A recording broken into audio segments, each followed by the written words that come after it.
Hello, everyone. Welcome to the first ever SportsIntel podcast. We're happy to have everybody here and hope everyone is doing well and staying safe, staying healthy, and enjoying what you can with sports as it is right now. I want to introduce everyone here. My name is Jeff Goldberg. I'm the editor here at SportsIntel, and we're joined by our crack staff of Matt DeSaro, Vic Chowski. Can we start over? I already screwed it up. It's all right. Go through it, man. Matt, no. Chowski. Dude, I really don't care. You didn't have to stop for that. Yeah, it's okay. All right, I'm going to start that over. Oh, wait. Easiest way is like chalk that you draw with and then C with your eyes. Chalk C. Oh, that is easy. But you really don't have to stop. Don't worry. I'm not going to get offended. I at least for the first one, we should get them right. All right, I'm going to start. I'm going to just start over. So, all right, here we go. Hello, everyone. Welcome to the first ever SportsIntel podcast. My name is Jeff Goldberg, and our staff here at SportsIntel are going to spend the next little while talking about what's going on in the world of sports as the world of sports is right now, what's back, what's coming back. I want to take a minute to introduce the other members of our little podcast here, Matt DeSaro, Eric Gibbs, and Vic Chowski. And speaking of Vic, before we get started, I did want to mention that here at SportsIntel, we have started to introduce PGA content. We are giving weekly picks, betting picks, and DFS picks. And in the spirit of that, we wanted to say congratulations to Vic. For those of you that have been with SportsIntel since we started last fall, you know if you read Vic's content, you're probably going to make a lot of money. Vic is our NFL expert and had a tremendous season last season, and he has carried it right on over to the PGA.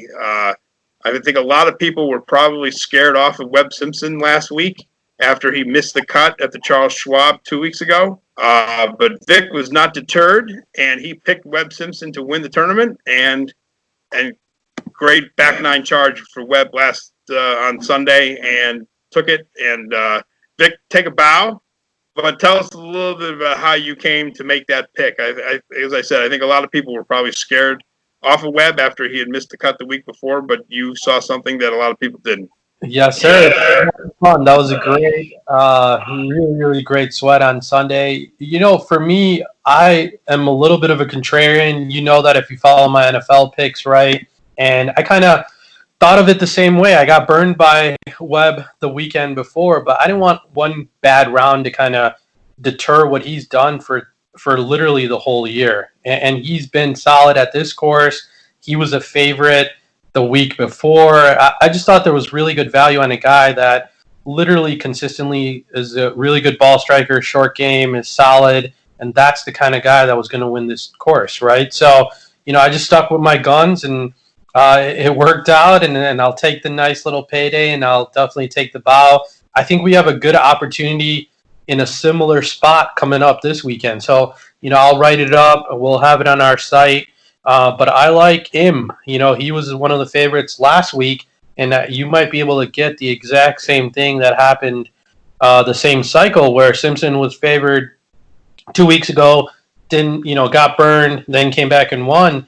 Im's been one of the most consistent players in the game. This is a short course. He's got, three top 10 finishes. He won the Honda Classic this year. So, I think he got burned last week. I think he can come back, and you're getting him at 40-1 this weekend. So, just something to keep an eye on. I think those are some great, great odds for a guy that should be one of the favorites to win this tournament just because he had a bad round. So, just something to keep an eye on. But thanks. It'll be fun. But, yeah, make sure you check out our site. We'll be doing a couple of PGA posts a week going forward. All right. Good job. And hopefully, maybe by the end of July, we will have Major League Baseball picks. As we are taping this, we are still waiting to hear from the players. The owners set a 60-game schedule Monday night and it's up to now. So we're about 2:00 Eastern time on Tuesday as we're taping, and so we're waiting to see if the players are going to sign off. And I presume if they do, that we can stop talking about the money aspect of this and focus on the health and safety aspect of this. It sounds like that's the stuff that Major League Baseball is actually waiting on, is more about the protocols for actually getting onto the field and how they're going to avoid the virus. But yeah, I have been saying all along, and it's never smart, as we just talked about, it's not smart to bet against Vic. But I made a bet with Vic about 2 months ago that there would be no Big Four sports taking place in this country before the end of 2020. I'm not giving. I know, with the NBA saying we're back and the NHL we're back, and football is still kind of hanging on, and whatever's going to wind up happening. I still have my doubts that any of these leagues are actually going to get on the field before the end of the year, even with all their planning. But what do you guys think about what's going on with baseball? Do you think now that, first of all, do we think that the players are going to accept this, and are we going to be moving forward with the season, or are we still feeling like this is a danger zone? It's definitely still a danger zone. There's no doubt about that.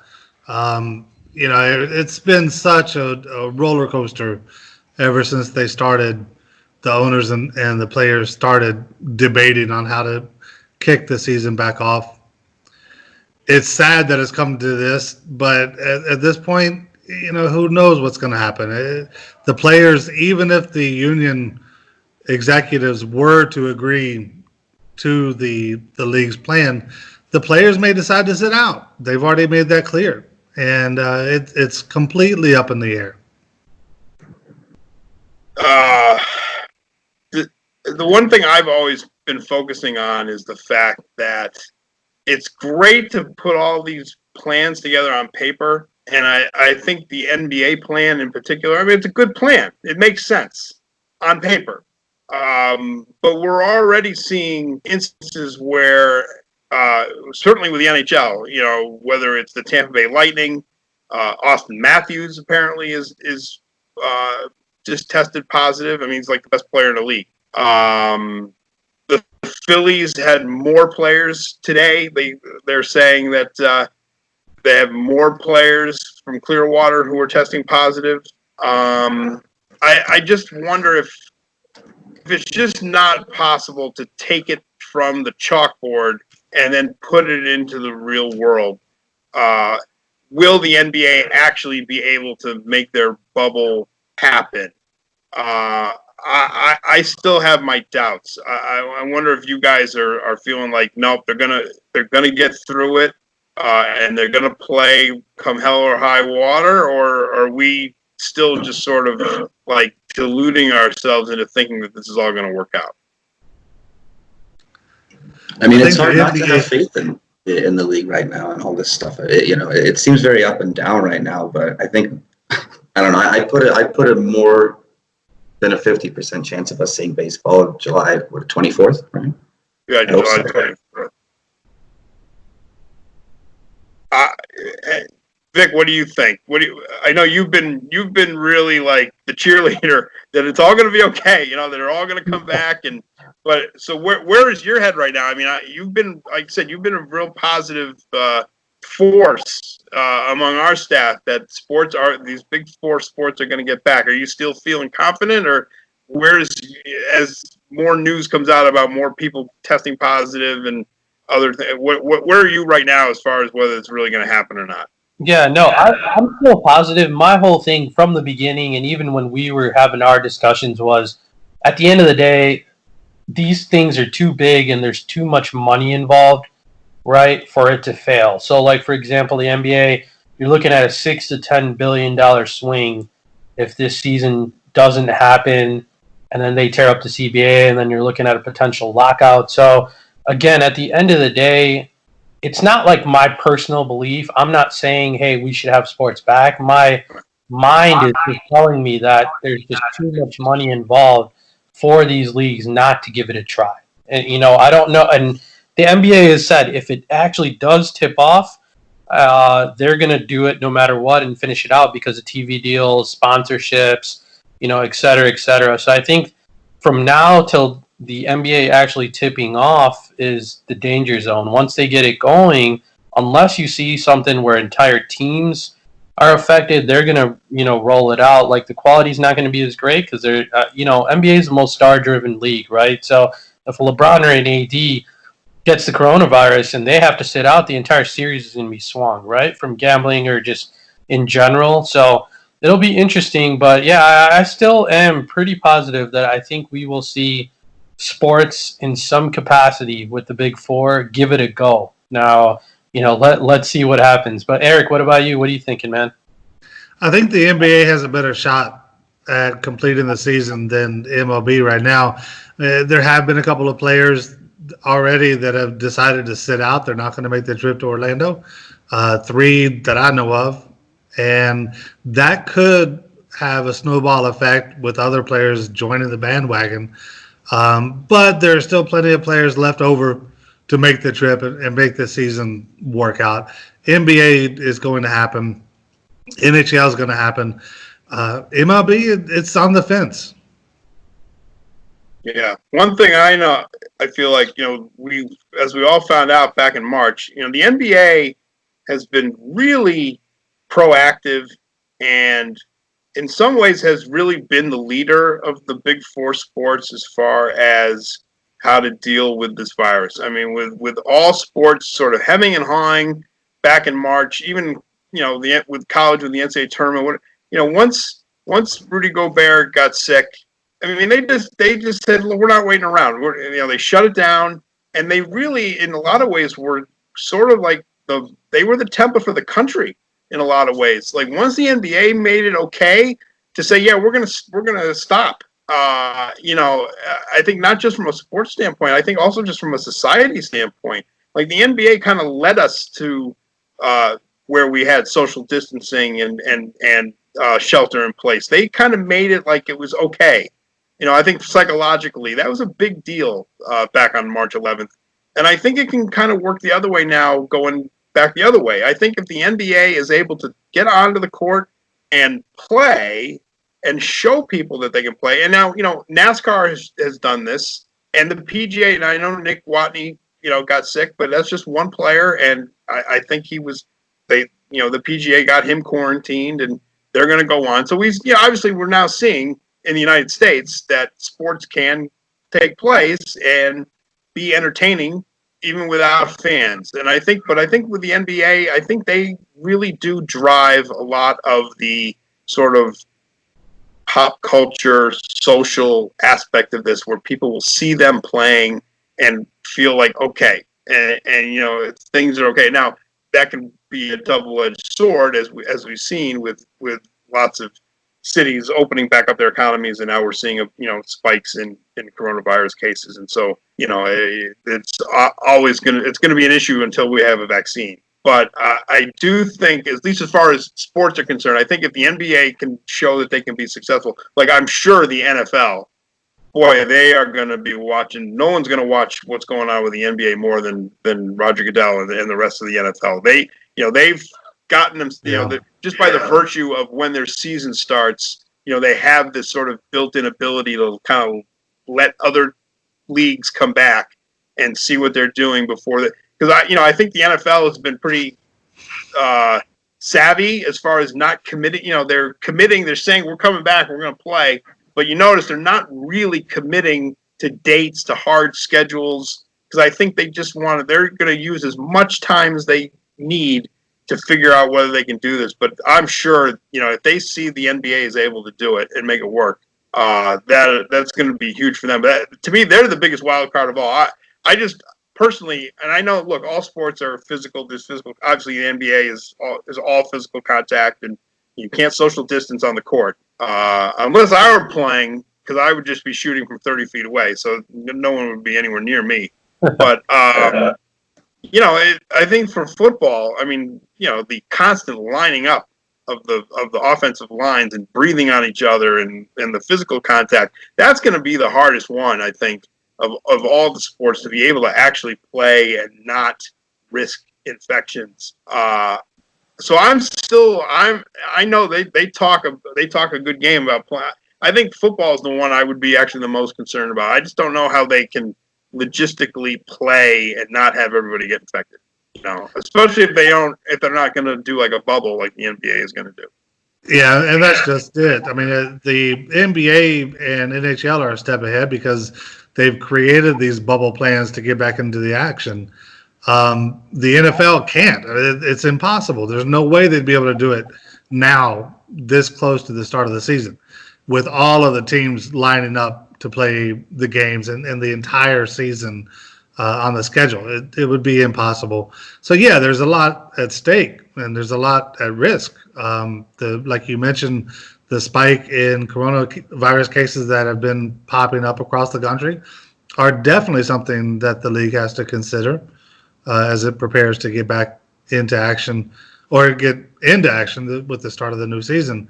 In a way, it's not going to depend so much on what the NBA does because the NBA has created in theory, a solution to handle the coronavirus situation. NFL can't, and that's going to be a problem over the next month and a half as we see what's going on across the entire country, right, with the new COVID-19 cases and health problems. The NFL might have to come in and say, wait, we're going to have to call a timeout. Yeah. I just, that we're 3 months in now. So I'm going to ask you guys this question because I've been thinking about this.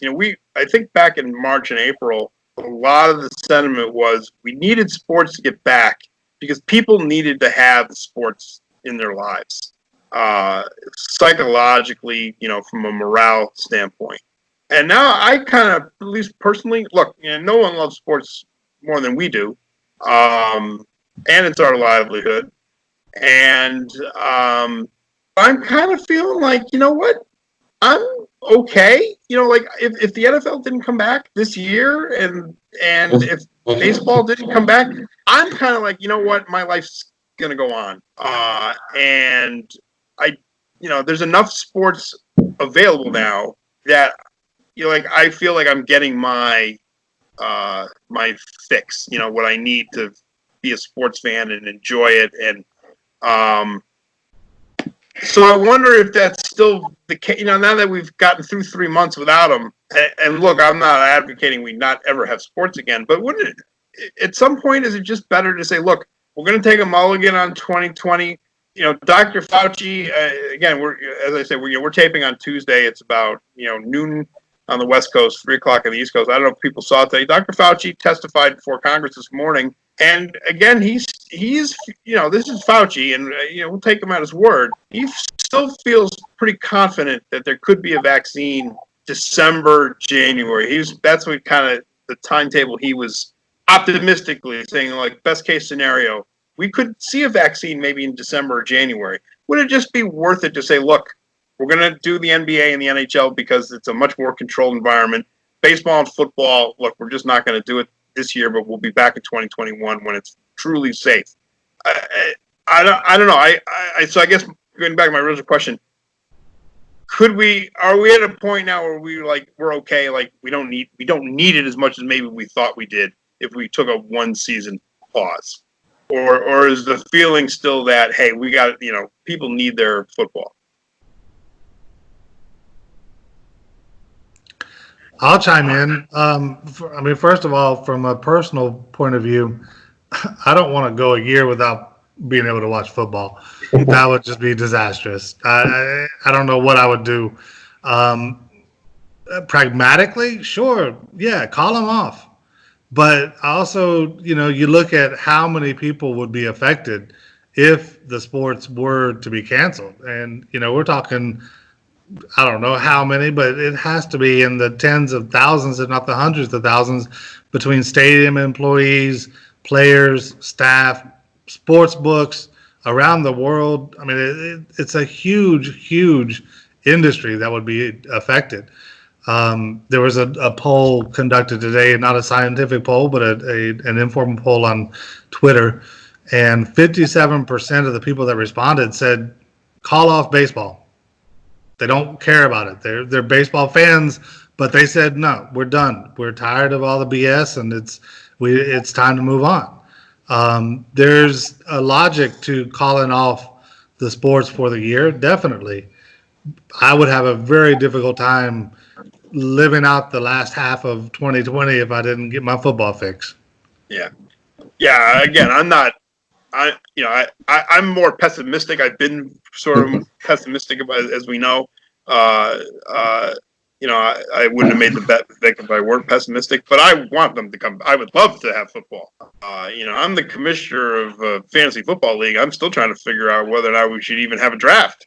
Like, I want to have a draft, but so in that sense, yes, of course.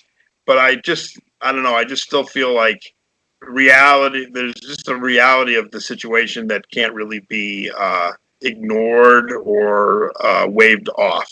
But I do feel like, if it was just for 1 year, 1 season, It's a long baseball. time. Yeah, baseball in '94. Season ended in whatever it was, early August for a strike, no less. Not even because it was some national emergency. They just went on strike or it was lockout. And, they came back, they came back in April and all was forgiven and forgotten and everything was fine. We're not talking like 5 years of no sports, just this one seasonal cycle. Could we get through it and it would, I think we would, be okay. I don't think the national mood. I don't know. Maybe I'm wrong. I mean, I know we all love our football. I think you're right.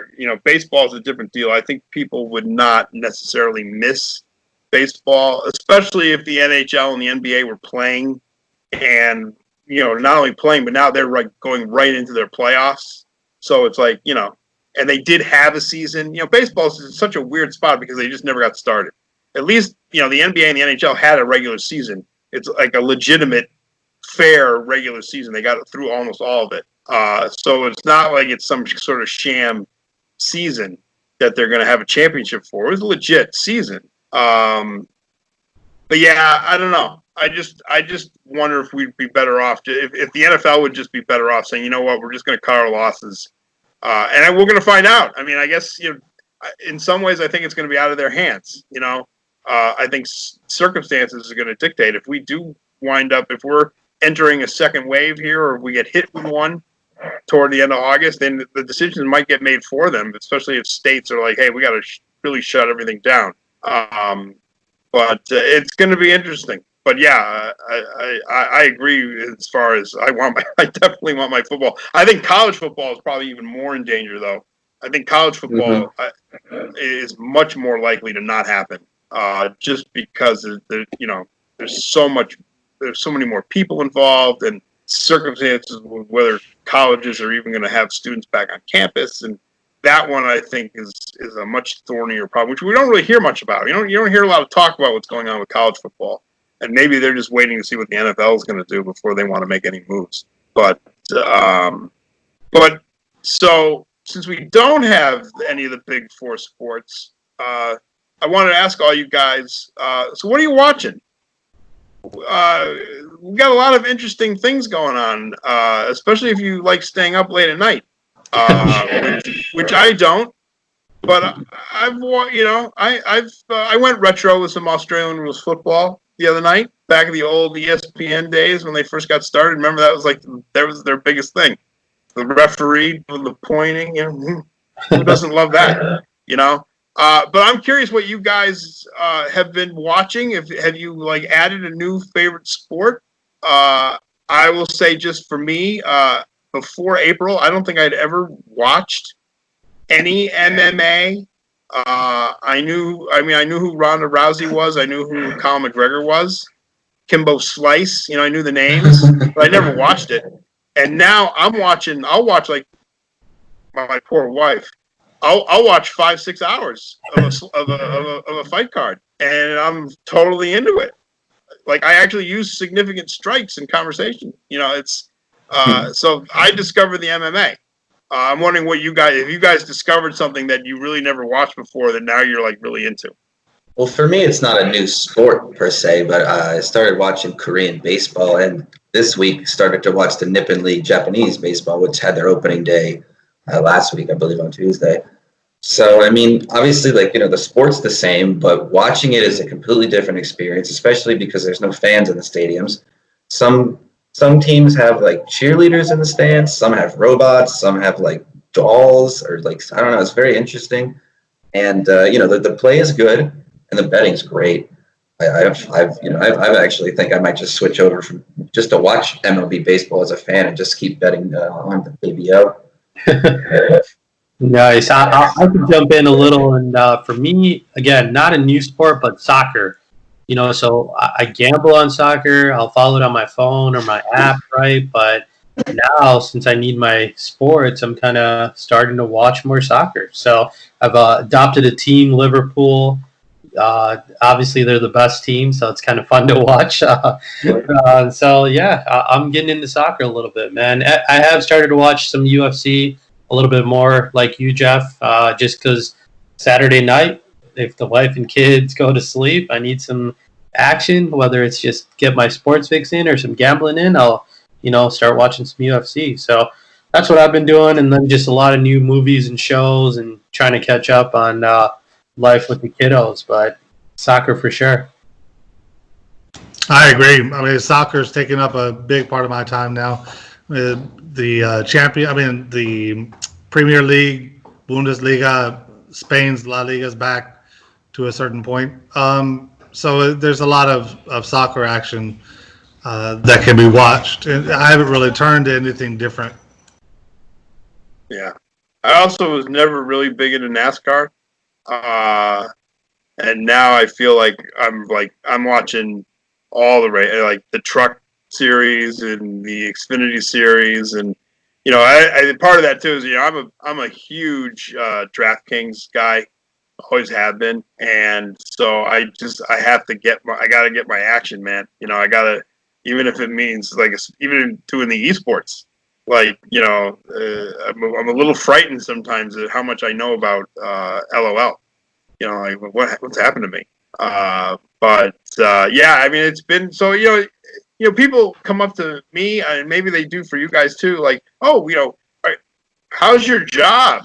Oh, you guys, you work for a sports, you must have nothing to do, And I'm like, no, actually, we have plenty to do, and there's plenty going on, and there's you just have to kind of expand your horizons a little bit, but there's plenty of sports that have been back for a little while now, and they're just as entertaining. Sports is sports, man. Doesn't matter what part of the world they're in or what they're playing. The competition is just as intense, and and then if you watch the soccer and they pipe in the artificial singing and stuff, it's great. So yeah, it's what I guess will be interesting to see is when all the major sports do come back, is will people still stick with some of these newfound sports that they may not have ever watched before this past 3 months? Hopefully they do, because I'll ask you then, because I've been a big fan of UFC since the beginning, and so will you continue to watch UFC now? Once you got football and everything else going on that you were really into. You sit down on a Saturday night, watch a UFC pay-per-view. Yeah, I don't know if I haven't put my money where my mouth is as far as the actual pay. I'll watch the preliminary on ESPN. Fair enough. I haven't quite, but even for the ones on pay-per-view, I will then go on Twitter and at least try to follow what's happening on Twitter. I haven't made the financial commitment to actually paying for the pay-per-view, but I will still, there have been a couple of the ones that have gone to pay-per-view. I'm at least trying to follow along what's going on, online in other ways. Yeah, I'm sure I will. I'm sure I'll maintain some interest. I'm actually starting to know who some of these fighters are. So as they sort of cycle back to the second time they're fighting after the ones I've now seen, I think so. There's been there's been some great fights. I was a big boxing guy when I was a kid, and then boxing obviously sort of fell off. I was a huge Marvin Hagler fan growing up on the East Coast. He was from Brockton. Marlon Starling from Hartford, Connecticut he was the pride and joy of Hartford. So, in the 80s, I was really into boxing. Tyson, Holyfield, and then, so this is a way for me to kind of get back a little of that excitement. And it is very interesting. And I just never opened my eyes to it before. Yeah, I would imagine I'll stick with the UFC. Even when everything else is back, that'll probably stay on my menu. I don't know necessarily about like Australian rules football. I can't, or the esports. The esports might, get crowded out. But yeah, I think for me, UFC will stay on the screen. All right, everyone. On that note, go out, watch some sports, bet on some sports, and you can always come back to SportsIntel. We're going to give you our best analysis, our best picks, and hopefully we'll be pointing you in the right direction on where to go and who to bet on and why. And we will be back again, talk about hopefully the further steps toward the return of our Big Four sports. But for now, everyone stay safe, stay healthy, and we'll talk to you all soon. Take care.